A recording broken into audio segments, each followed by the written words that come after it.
आज चिकित्सा के लिए नोबेल पुरस्कार किसको दिया स्वयंते पाबू कहाँ के थे? 23 वाला कहाँ के है वो भी याद करना पड़ेगा। उसके बाद बताइएगा साहित्य में किनको दिया गया? 23 वाला है डाटा। उसके बाद बताइएगा अर्थशास्त्र में 3 लोगों को मिला। डायमंड डगलस वर्नाके, डगलस डायमंड और फिलिप डाई बॉबी। क्या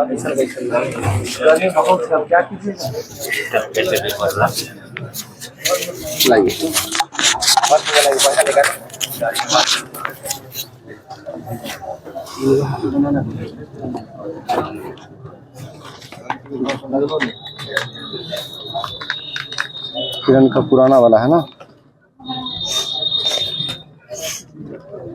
बताइएगा तो सिंधु नदी का उद्गम स्थल कहाँ से है? यानी सिंधु नदी कहाँ से निकलती है? ठीक है, तो तिब्बत के पास से मानसरोवर झील से निकलती है और तिब्बत के मानसरोवर के पास से टोटल 3 नदियां निकलती हैं, जो कि सिंधु, सतलज और ब्रह्मपुत्र। ये तीनों नदी मानसरोवर के पास से निकलती है। ठीक है, आगे आपको बताना है सिंधु, सतलज, ब्रह्मपुत्र। बताएगा हरमुज जल संधि जो है ये किस किस भौगोलिक यानी किस किस देश को अलग करता है? ठीक है, हरमुज जल संधि राकास्थाल जिन वही तो वही पड़ता है। नहीं सतलज, सिंधु, ब्रह्मपुत्र बताते हैं। सिंधु, ब्रह्मपुत्र और एक और है, 3 नदी है।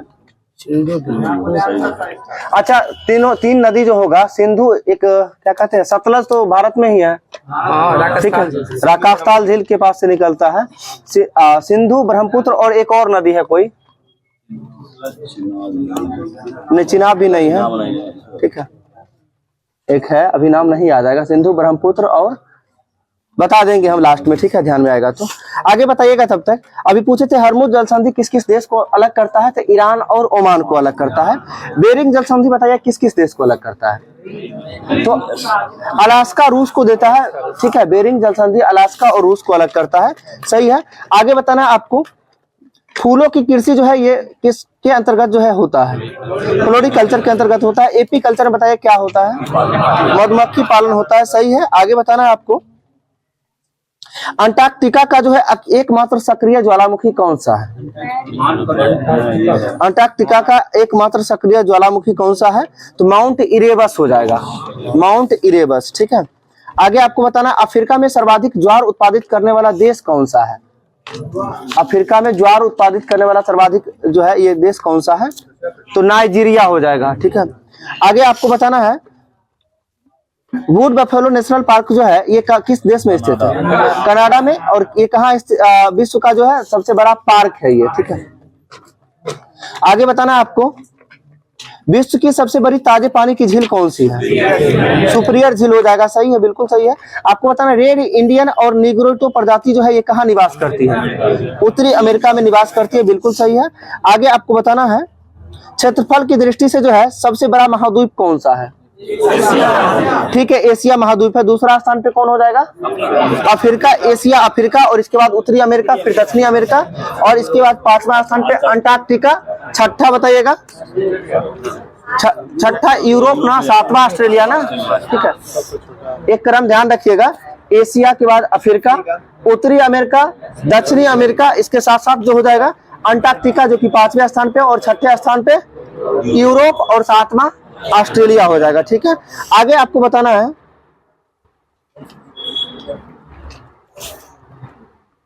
यूरोप महाद्वीप का जो है सबसे लंबी नदी कौन सी है? वोल्गा नदी है। सही है, आगे आपको बताना है और सबसे महत्वपूर्ण नदी कौन सी है यूरोप की? डेन्यूब नदी। और डेन्यूब नदी जो के बारे में कहा जाता है सर्वाधिक देशों में बहने वाली नदी कौन सी है? डेन्यूब नदी, जो टोटल 11 देश में बहती है। आगे बताना है आपको एशिया का जो है सर्वोच्च शिखर कौन सा है? हाँ, माउंट एवरेस्ट हो जाएगा। सही है, सबसे गहरा गर्त बताइएगा। एशिया में सबसे गहरा गर्त चैलेंजर गर्त हो जाएगा जो प्रशांत महासागर में स्थित है। ठीक है, आगे बताना सबसे ऊंचा पठार एशिया का, पामीर का पठार, जिसे रूफ ऑफ द वर्ल्ड भी कहा जाता है, यानी कि विश्व का छत के रूप में किसे जाना जाता है, पामीर के पठार को।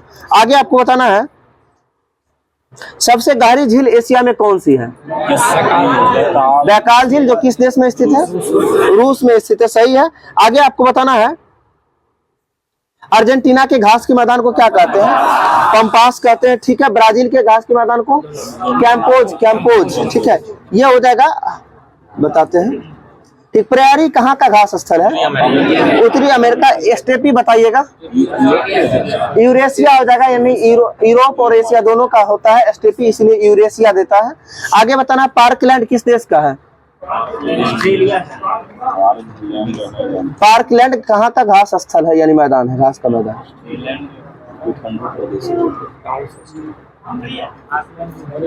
पार्कलैंड श्रीलंकन होना चाहिए था, इसमें दिया हुआ दक्षिण अफ्रीका, गलत है, श्रीलंका में पटाना, ऑस्ट्रेलिया में पार्कलैंड हो जाएगा, ठीक है, ठीक है, हम बता रहे हैं ना, ये पार्कलैंड, इसमें दक्षिण अफ्रीका दिया हुआ जो कि ऑस्ट्रेलिया होना चाहिए, देख लीजिएगा एक बार, सही है वैसे, ठीक है। सवाना बताइए कहाँ का है, अफ्रीका, सही है, सवाना अफ्रीका का घास स्थल है, ठीक है। और डाउन्स बताइएगा, ऑस्ट्रेलिया हो जाएगा, सही है। आगे बताना है आपको 40वां संविधान संशोधन जो है कब हुआ था, 40वां संविधान संशोधन, 40वां संविधान संशोधन जो है ये भी 1976 में हुआ था। 40, 41, 42, 43 और 44 ये सभी जो है 1976 में ही हुआ था, सॉरी 44वां 42वां तक था, सॉरी 40, 41, 42, ठीक है। 44वां जो है 1978 में हुआ था, ठीक है। आगे बताना आपको 36वां संविधान संशोधन इम्पोर्टेंट क्यों है, सिक्किम को जो है, सिक्किम को राज्य का दर्जा दिया गया था, जो कि कब दिया गया था, 1975 में सिक्किम को क्या राज्य बनाया गया था, ठीक तो है, 22वां राज्य। आगे बताना है सिक्किम को सह राज्य का दर्जा कब दिया गया था, तो 35वां संविधान संशोधन 1974 में, बिल्कुल सही है।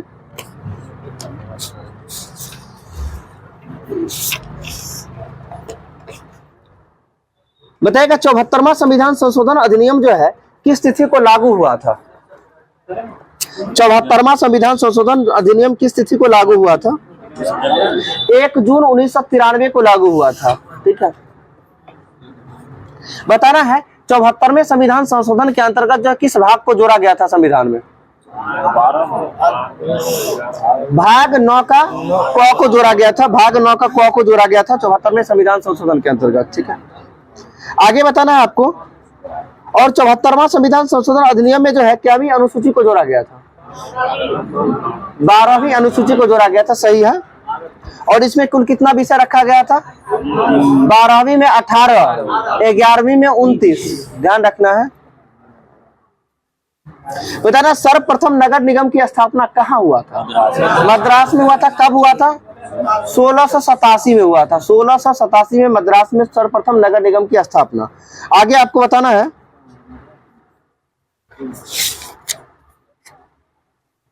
बलवंत राय मेहता समिति के द्वारा जो है कितना स्तरीय पंचायती राज का त्रिस्तरीय हो जाएगा, और बलवंत राय मेहता समिति का गठन कब हुआ था, 1957 हो जाएगा बलवंत राय मेहता समिति। आगे आपको बताना है अशोक मेहता समिति का गठन कब हुआ था, तो अशोक मेहता समिति का गठन 1977 में हुआ था, 1977 में। और ये कितना स्तरीय था, 2 स्तरीय था। और एक है पीवी के राव समिति, जिसका गठन कब हुआ था, 1985 में हुआ था, और कितना स्तरीय था, ये 4 स्तरीय था। ध्यान रखिएगा बलवंत राय मेहता, इनके नाम का 3 वर्ड है, ठीक है, इसलिए त्रिस्तरीय हो जाएगा। अशोक मेहता 2 स्तरीय, और पीवी के राव समिति 4, पीवी के राव यानी 4 है तो 4 स्तरीय हो जाएगा। पहला बलवंत राय मेहता 57, अगला 77 और 85, ये तीनों ध्यान रखिएगा। एलएम सिंधवी समिति बताएगा इसका गठन कब हुआ था, 1986 में हुआ था, सही है। आगे आपको बताना है भारत में स्थानीय स्वशासन का जनक किसे कहा जाता है? लॉर्ड रिपन को कहा जाता है। सही है। बताना है संविधान में पंचायतों के गठन का प्रावधान किस अनुच्छेद में? तो पंचायतों का गठन जो है किस अनुच्छेद में? अनुच्छेद 40 के अंतर्गत हो जाएगा। सही है। सामुदायिक विकास कार्यक्रम कब प्रारंभ हुआ था? 1952 में प्रारंभ हुआ था सामुदायिक विकास कार्यक्रम। सही है। आगे बताना है आपको पंचायती राज अधिनियम जो है कब पारित किया गया था? पंचायती राज अधिनियम जो है ये 1959 में पारित किया गया था। ठीक है, 1959 में, जो कि 2 सितंबर 1959 को पारित किया गया था। आगे आपको बताना पंचायती राज व्यवस्था का आरंभ कब हुआ था? तो 2 अक्टूबर 1959 को आरंभ हो गया था, जो कि कहां से आरंभ हुआ था? राजस्थान के नागौर जिला से आरंभ हुआ था। ध्यान रखिएगा, 2 सितंबर 1959 को पारित किया गया था और लागू कब कर दिया गया? 2 अक्टूबर 1959 को, और जो कि राजस्थान का नागौर जिला से सर्वप्रथम लागू किया गया था। आगे आपको बताना है थुंगन समिति का गठन किस व्यक्ति के द्वारा किया गया था? थुंगन समिति का गठन किस व्यक्ति के द्वारा किया गया था? तो ये राजीव गांधी के द्वारा किया गया था। राजीव गांधी ने किया था, जो कि 1988 में किए थे थुंगन समिति का गठन। आगे बताना है आपको पंचायती राज अधिनियम कब अस्तित्व में आया था? तो 1993 में, जो कि 25 अप्रैल 1993 को पंचायती राज अधिनियम जो है अस्तित्व में आया था। आगे बताना है 73वां संविधान संशोधन अधिनियम कब आया था? 73वां संविधान संशोधन अधिनियम 1992। सही होगा। ठीक है, जो कि 73वां 92 सही है, और 74वां भी कहीं कहीं 92 देता है, लेकिन 93 में लागू हुआ था 74वां। ठीक है। आगे आपको बताना है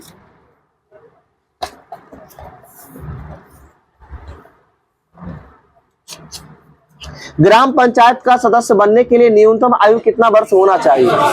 21 वर्ष होना चाहिए। सही है। आगे आपको बताना है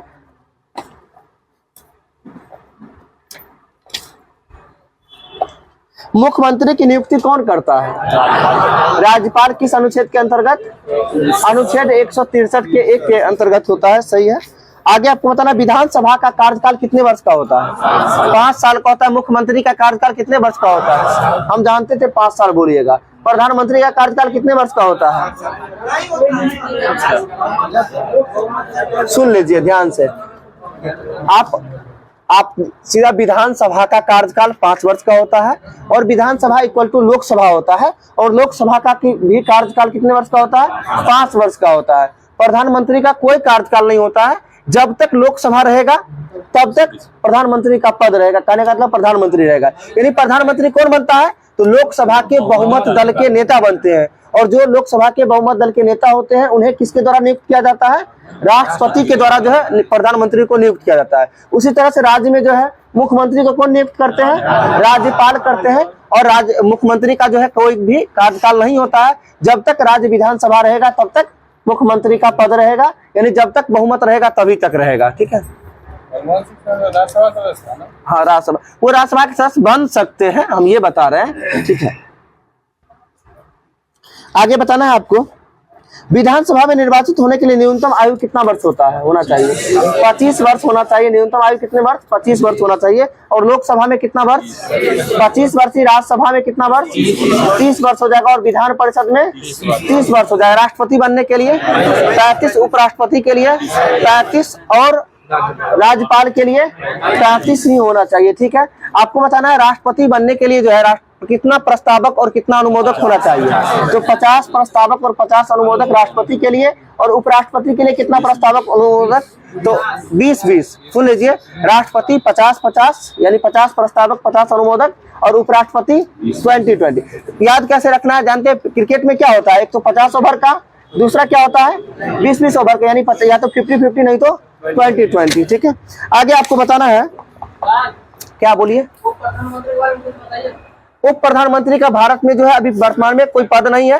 स्टार्टिंग पहले उप प्रधानमंत्री मात्र बने थे कौन? सरदार वल्लभ भाई पटेल। तो एक ही बनने के बाद दूसरा कहाँ कोई बने हैं? 7 टोटल। क्या हुआ? 7।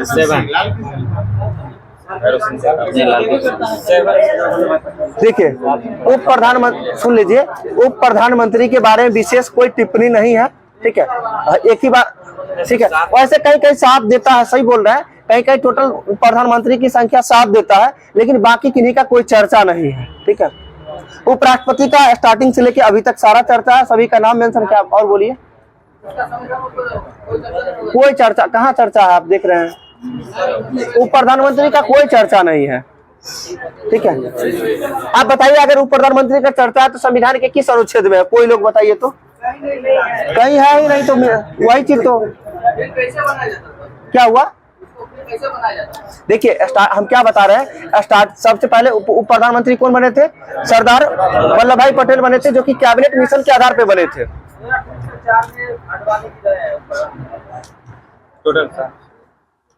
अब देखिए अगर कोई भी पद को यदि सृजित करना होता है तो संसद के अनुमोदन से किया जा सकता है, संसद के स्वीकृति के आधार पे किया जा सकता है, कोई भी पद हो। जैसे कि अभी देख रहे हैं वर्तमान में क्या है, लोकपाल बोलते हैं। लोकपाल का कोई पद नहीं था पहले, संविधान नहीं ना था पहले से, लेकिन बाद में आके इस तरह से किया जा सकता है, उसके लिए कोई दिक्कत। लेकिन संविधान में किसी भी आर्टिकल में उप प्रधानमंत्री के बारे में कोई व्याख्या नहीं किया गया है, ठीक है।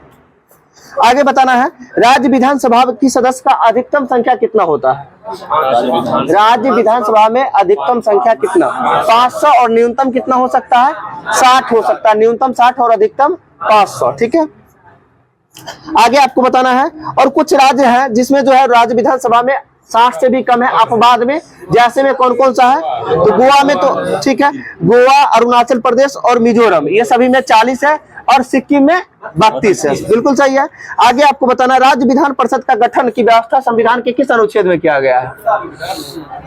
राज्य विधान परिषद के गठन का व्यवस्था 169 हो जाएगा ना, अनुच्छेद 169 में हो जाएगा, ठीक। और बताए थे आप लोग को एक बार कि राज्य यानी कितने राज्य में जो है विधान परिषद है, 6 ना, ठीक है। 6 को याद भी करवाए थे, सभी लोग को याद होना चाहिए, एक बार बोलिए तो।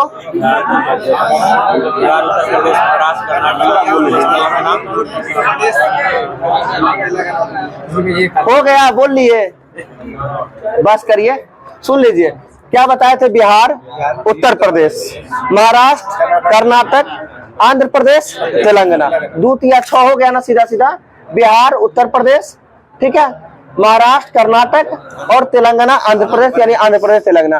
सभी में कितना कितना सीट था ये भी बताए थे, तो बताना है आपको। बिहार में विधान परिषद की संख्या कितना, 75, उत्तर प्रदेश में कितना, 100, ठीक है, महाराष्ट्र में कितना, 78, कर्नाटक में कितना, 75 और आंध्र प्रदेश में 58, ठीक है, और तेलंगाना में 40। और आंध्र प्रदेश में पहले 50 देता था, अब 58 देता है, ये भी ध्यान रखिएगा। ऐसा नहीं कोई लोग बोलिएगा कि सर 50 ही दे रहा है, ठीक है।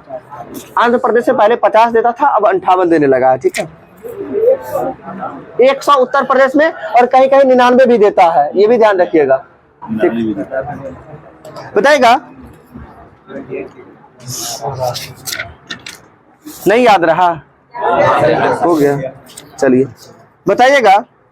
प्राक्कलन समिति में जो है कुल सदस्य संख्या कितना होता है। प्राक्कलन में 30, ध्यान रखिएगा, प्राक्कलन में 30 सदस्य संख्या होता है, और 30 का 30 कौन होते हैं, सभी के सभी लोकसभा से होते हैं, ठीक है। और प्राक्कलन समिति के साथ साथ जो बताना है, लोक सेवा समिति, जो जिसे लोक लेखा समिति भी बोलते हैं, जिसमें कुल कितना 22 होता है, जिसे 15 लोकसभा से और 7 राज्यसभा से होते हैं, सही है। आगे आपको बताना है कि याचिका समिति में कुल सदस्य कितना होता है। याचिका या फिर नियम समिति, दोनों में कुल 15 सदस्य होते हैं, जो सिर्फ और सिर्फ लोकसभा से होते हैं, ठीक है। आगे आपको बताना है, सार्वजनिक उपक्रम समिति में कुल कितने सदस्य होते हैं। सार्वजनिक उपक्रम समिति में टोटल 22 सदस्य होते हैं, जिस तरह से लोक लेखा समिति में होता है, उसी तरह से सार्वजनिक उपक्रम समिति 15 और 7, 15 लोकसभा से 7 राज्यसभा से होता है, सही है। आगे आपको बताना है,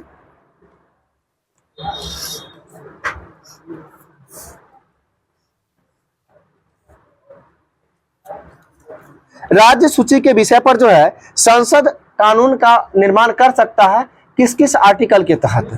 तो आर्टिकल 200, देखिए बहुत सारा आर्टिकल है, बताते हैं सभी के बारे में। आर्टिकल 249 के तहत क्या होता है कि जब राज्यसभा द्वारा ऐसा प्रस्ताव पारित किया जाता है, जब राज्यसभा के द्वारा जो कोई प्रस्ताव पारित किया जाए कि संसद इस विषय पर जो है कानून बना सकता है, वो आर्टिकल 249 के तहत है। आर्टिकल 250 के तहत है कि आपातकाल की उद्घोषणा के समय जो है संसद राज्य सूची के विषय पर भी जो है कानून बना सकता है, किस आर्टिकल के तहत, 250 के तहत। और राज्यसभा यदि कोई विधेयक पारित करता है उसके तहत जो है किस आर्टिकल के तहत, 249 के तहत। आगे 252 आर्टिकल के तहत भी जो है संसद राज्य सूची के विषय पर कानून बना सकता है जब 2 या 2 से अधिक राज्य जो है मतलब स्वीकृति करे, जब 2 या 2 से अधिक राज्य जो है यानी अनुरोध करता है, उस स्थिति में आर्टिकल 252 के तहत जो है संसद राज्यसभा की यानी राज्य सूची के विषय पर कानून बना सकता है। आगे आपको बताना है और राष्ट्रीय आपातकाल की स्थिति में भी किस आर्टिकल के तहत संसद राज्य सूची के विषय पर कानून बना सकता है, तो 352 राष्ट्रीय आपात किस अनुच्छेद में है, 352 में है, सही है। आगे आपको बताना है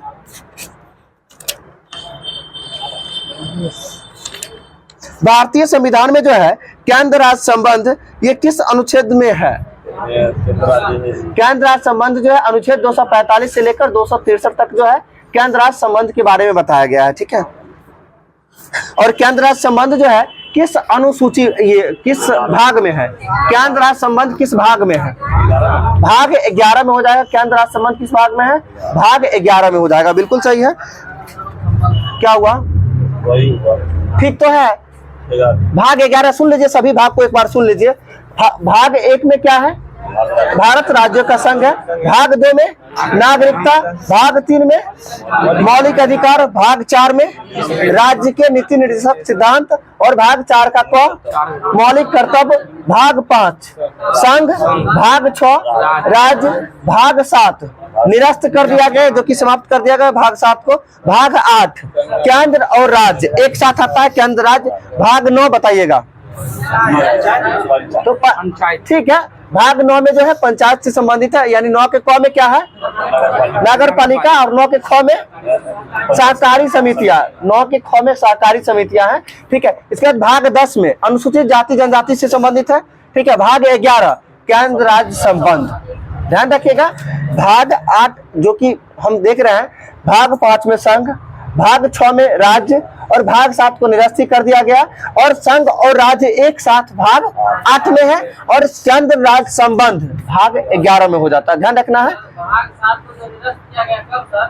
भाग 7 को निरस्त कब किया गया, ये 7वां संविधान संशोधन 1956 के अकॉर्डिंग भाग 7 को निरस्त किया गया था, जिसके तहत जो है एक राज्यपाल को 2 या 2 से अधिक राज्यों के लिए जो है काम करने का अधिकार दिया गया था। और इसके साथ साथ क्या हुआ था कि लोकसभा में जो सीटों की संख्या 500 निर्धारित किया गया था मूल संविधान में, उसको बढ़ाकर 500 से 525 किया गया था 7वां संविधान संशोधन 1956 में। और इसके साथ साथ 525 से बढ़ाकर 545 कब किया गया था, 31वां संविधान संशोधन, उस इसमें बताइएगा 1971, सही है, 31वां संविधान संशोधन 1971 के तहत। आगे बताना है आपको, भाग 11 तक बता दिए थे, ठीक है। इसी में भाग इंपोर्टेंट कैसे, भाग 12 भी इंपोर्टेंट है, वित्त, संपत्ति और संविदाएं। आपको बताए थे संपत्ति का अधिकार जो वर्तमान में मौलिक अधिकार से हटाकर कानूनी अधिकार बना दिया गया है, किस भाग में है, भाग 12 में है। इसके बाद भाग 15 इंपोर्टेंट है। भाग 15 में क्या है, निर्वाचन, जो आर्टिकल 324 से लेकर 329 तक है, यानी वयस्क मताधिकार का अधिकार जो है हम सभी को, वो किस आर्टिकल के तहत है, 326 के तहत है, यानी वोट देने का अधिकार जो यानी वयस्क मताधिकार का अधिकार आर्टिकल 326 के तहत है, ठीक है। और ये निर्वाचन किस अनुच्छेद के अकॉर्डिंग है, 324 से 329 के अकॉर्डिंग है। इसके बाद भाग 17 ध्यान रखिएगा, जो कि भाग 17 राजभाषा से संबंधित है, जो आर्टिकल 343 से लेकर 351 तक जाता है, यानी कौन, राजभाषा, भाग 17, जो वर्तमान में कितना भाषा है, 22, ठीक है। और मूल संविधान में कितना था, 14, मूल संविधान में 14 भाषा था, ठीक है। अनुसूची की बात करें तो वो 8 हो जाएगा, ठीक है। क्या हुआ, ठीक है, हाँ, अनुसूची 8 था, भाषा 14 था मूल संविधान में। 14 के बाद 15वां भाषा को किसको जोड़ा गया था, बताइए, सिंधी भाषा को जोड़ा गया था 15वें भाषा के रूप में, जो कि 21वां संविधान संशोधन 1967 के तहत जो है सिंधी को जोड़ा गया था। इसके बाद जो है सिंधी के बाद 16वां, 17वां और 18वां, ये 3 भाषा को जोड़ा गया था, कोंकणी, मणिपुरी और नेपाली। कोंकणी, मणिपुरी और नेपाली, यानी KMN, कोंकणी, मणिपुरी, नेपाली। और बहुत सारा तरीका, कोई बहुत लोग नमक करके याद रखते हैं, 9 से जो है, ठीक है, नेपाली, मौ से मणिपुरी और क से कोंकणी, कोई भी तरीका से याद कर सकते हैं, ठीक है। तो कोंकणी, मणिपुरी और नेपाली हम KMN, ये अपना तरीका है, जो अपने याद किए हुए वो हमेशा रहेगा दिमाग में, ठीक है। इसलिए बता रहे हैं। तो कोंकणी, मणिपुरी, नेपाली ये क्या में भाषा के रूप में 16वां, 17वां, 18वां कब जोड़ा गया था? 1992 में जोड़ा गया था, जो 71वां संविधान संशोधन 1992 के तहत जोड़ा गया था। इसके बाद जो है 19वां, 20वां, 21वां और 22वां ये 4 भाषा को कब जोड़ा गया था? तो 92वां संविधान संशोधन, ध्यान से सुनिएगा, 92वां संविधान संशोधन 2003 के तहत जो है 4 भाषा को जोड़ा गया था। जिसके लिए कौन कौन जोड़ा गया था? बोडो, डोगरी, मैथिली, संथाली, BDMS, बोडो, डोगरी, मैथिली, संथाली, ये 4 भाषा को जोड़ा गया था। 92वां संविधान संशोधन 2003 के तहत जोड़ा गया था। ठीक है, टोटल 22 भाषा हो गया। छोड़ दे, ठीक है। आप लोग को बताए थे मैथ रीजनिंग के लिए, कोई लोग प्रैक्टिस नहीं करते घर पे जाके? कोशिश करिए कम से कम 40-50 क्वेश्चन जैसे आपके एग्जाम में रहेगा उतना क्वेश्चन पर डे एक्स्ट्रा जरूर बनाइए। और 40 में हम समझते हैं 20 क्वेश्चन आपको आता होगा, 20 क्वेश्चन कम से कम सीखने को पर डे मिलेगा। ठीक है, इसके लिए ये भी बताए थे कि आप किरण पब्लिकेशन का जो सेट का नया वाला बुक आया है, बहुत सारा सेट मार्केट में अवेलेबल है, आप किसी भी सेट लेके बना सकते हैं। लेकिन सबसे क्या हुआ, बेटर की बात बता रहे हैं, किरण में लास्ट में जो है एक एक हर चैप्टर से लगभग एक एक क्वेश्चन दिया गया है। आप इस चीज को देखे होंगे, जो लोग लिए होंगे, हर चैप्टर से एक एक क्वेश्चन है, आप उससे प्रैक्टिस करेंगे। एक एक क्वेश्चन यदि सीखते जाइएगा धीरे धीरे क्लियर हो जाएगा सारा। आप कोशिश करेंगे नहीं हम सारा चैप्टर वाइज पढ़ना शुरू कर दे तो कभी कंप्लीट नहीं होने वाला है। 2 महीना में मैथ्स का सभी चैप्टर कंप्लीट कभी नहीं हो पाएगा। इसलिए आप जाके बुक ले लीजिएगा, ठीक है सभी लोग। और आप लोग को बता रहे थे जीके के लिए अभी पढ़ रहे हैं ना सभी लोग, हम जान रहे हैं कि जो होमवर्क मिलता है उसको भी सभी लोग कंप्लीट नहीं कर पा रहे हैं। स्टार्टिंग में खड़ा कर रहे थे तो सब लोग को अच्छा लग रहा था, तकलीफ भी हो रहा था बहुत लोग को, ठीक है। क्या आज कितने लोग फेल होंगे? लगभग बहुत सारे फेल है ना, ठीक है। ये बहुत बैड हैबिट है। यदि चाहते हैं नौकरी, हम बार बार बता रहे हैं आप सभी को, 2 महीना नींद चैन को त्याग दीजिए। जो पढ़ने के लिए कहा जा रहा है बस समझिए कि यही चीज आपको टीचर बनाएगा, बाकी कुछ नहीं है। बाद में अफसोस करते रह जाइएगा कुछ क्वेश्चन छूट गया, ठीक है। अच्छा, अगर अच्छा से पढ़े हुए रहते या ध्यान देते तो आधे रिजल्ट हो जाता, समझ रहे हैं ना। और जिनका बेहतर तैयारी होते जा रहा है या छूटता है तो 1-2 नंबर से छूटता है तभी अफसोस होता है। 20-30 नंबर से छूटता है तो किन्हीं को अफसोस होता है? नहीं होता है अफसोस। इसलिए मेहनत करिए बस 1-2 नंबर बढ़ाने के लिए। क्या कुछ बोल रहे हैं आप लोग? बोलिए। अगर किन्हीं को कोई दिक्कत होगा बोल सकते हैं बेहिचक, ठीक है। बुक के बारे में बोले कि जिनका मैथ्स रीजनिंग में खास करके प्रॉब्लम है, या कोशिश करिए 1 सेट पर डे बनाने का। आप क्लब में 1 सेट तो बना ही रहे हैं ना, इसके एक्स्ट्रा जो लोग करेंगे वही आगे निकलेंगे। इतना तो सब कोई कर रहे हैं, एक्स्ट्रा के लिए बता रहे हैं। आप जाके किरण पब्लिकेशन का जो SCRT NCERT के बेस्ट पे है उसमें कुछ ज्यादा जो EVS कुछ ज्यादा दे दिया गया है। और आप सभी जानते हैं 3 से 5 तक क्लास का जो भी होता है वो सभी EVS के अकॉर्डिंग ही आ जाता है, ठीक है। तो ऐसा नहीं है, आप जो मन में जिनको आ रहा है कि नहीं BPSC के लेवल के अकॉर्डिंग होगा, आपको एक शिक्षक बनाया जा रहा है, एक अधिकारी नहीं बनाया जा रहा है। और आपको 1 to 5 के लिए जो लोग तैयारी कर रहे हैं तो 1 to 5 के अकॉर्डिंग ही आपको आना भी चाहिए। हाँ, उसके प्रैक्टिस सेट की भी बात बता रहे हो। प्रैक्टिस सेट से आप कोशिश करें, उसको पैटर्न को देखिए। बाकी आपको BPSC लेवल का यहाँ भी जो भी GK GS या जो भी मैथ रीजनिंग है वो तो एक्स्ट्रा में हो ही रहा है। बाद में ये अफसोस ना हो कि काश यदि उस चीज को पढ़े रहते तो अच्छा होता। तो क्योंकि देखिए प्रीवियस में कभी एग्जाम हुआ नहीं है, जो किन्हीं को कुछ पता रहेगा उसके अनुमान पे आपको बताएंगे, ठीक है। इसके लिए आपको सब कुछ पढ़ना जरूरी है।